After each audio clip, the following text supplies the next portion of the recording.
Well, the concepts of monotropism and the concept of flow states, I think, are very much related in a way of conceptualizing the autistic way of being. Monotropism refers to that kind of tendency or strategy of one uses, which is that highly focused, passionate interest. And it's also a way of getting into a kind of flow state is another way of describing it, because the term flow state refers to a form of kind of optimal experience, as it was described, where one kind of loses oneself in the activity, so sense of self, sense of time, sense of what else is going on around you becomes irrelevant, or your attention is fully taken up in the activity itself. And that relates well to the monotropic perceptual kind of system, as it were. So, and being in a flow state can be very beneficial and reduce stress. And this relates to the interest model of autism, or what's called monotropism, which is a theory of autism one tends not to hear as much about, because you have the sort of dominant theories, theory of mind, executive function, and so on. And it was a theory that was devised by an academic who's on the spectrum themselves, Diana Murray, and it goes all the way back to the 1980s. But it's also been developed by others, especially Wen Lawson. And it suggests the shaping of many cognitive processes depend upon a competition between mental processes for attention, or attention and interest, in a sense, is a scarce resource. And it suggests a kind of spectrum, if you like, of strategies to deal with one's attention, and whether someone has any choice in this or not.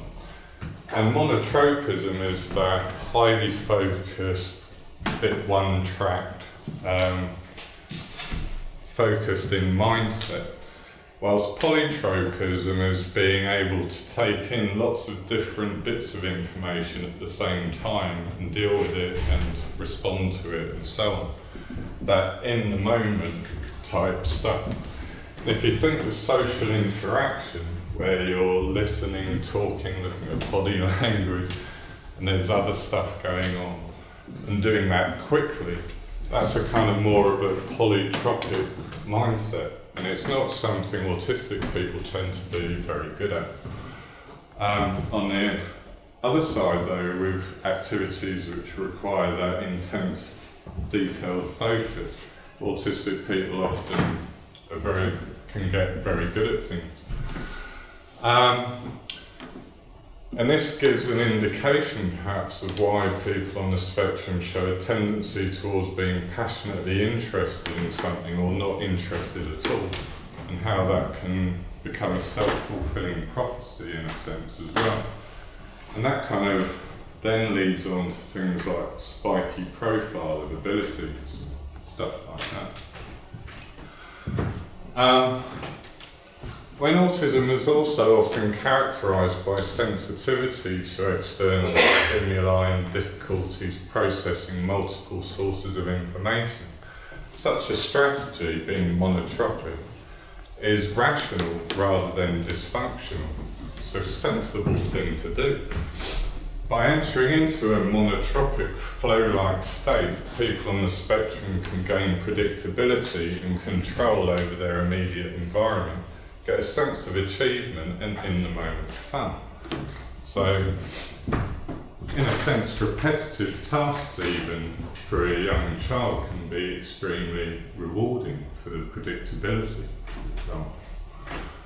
And this is a quote from Dinah Murray, we suggest that the uneven skills profile in autism depends on which interests are being fired into monotropic superdrive, which have been left unstimulated by any felt experience or connection. So, and in a social context, this kind of feedback loop can be very important as well. Experiences of failure or the condemnation and mocking of others can become quite a devastating kind of self-fulfilling prophecy in itself. There's tons of psychology and sociology stuff over the years about this kind of thing. This can be highly influential on which interests are followed through and which are stopped through feelings of fear and anxiety. Anyone here got a pathological loathing of maths? No? That's quite unusual. Must be some background. Lots of psychology people. Statistics, obviously. Yeah, the statistics was good then, yeah. So, stats you're not scared of. Yeah. Trying to think of This is not a representative sample of people, humanity, I don't think. Real people. Okay, if you were all in an art class and being judged on your artwork, how would you feel? I'm stressed. Okay, now we get it. So, you get that kind of mindset can be self-defeating, but it can become incredibly entrenched. So the more experiences of failure, mocking, embarrassment, exposure, anxiety, all of these negative stuff, the more likely you're going to be put off from even attempting to do something. And that can end up with like young autistic children by the age of like 6 or 7 going, I hate school, I'm not going in, and fighting their parents at school gate trying to get away from the place and stuff. So it's quite, can become embedded really quite early on, this kind of avoidance thing.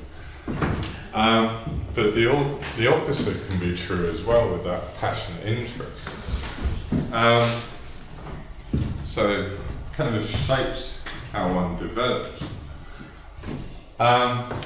And disruptions to flow can be quite traumatic as well, and lead to sensory overload and fragmentation.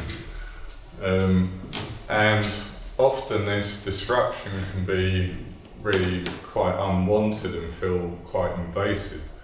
And so reactions like meltdowns, shutdowns, panic attacks and stuff, as I'm going into one here, become more likely. So if someone was to have, in that first photograph, stopped me playing with my Hornby railway set, it would have probably really upset me and I'd have got all discombobulated kind of. So that's quite a difficult thing, is moving from one task onto another kind of thing, or can be.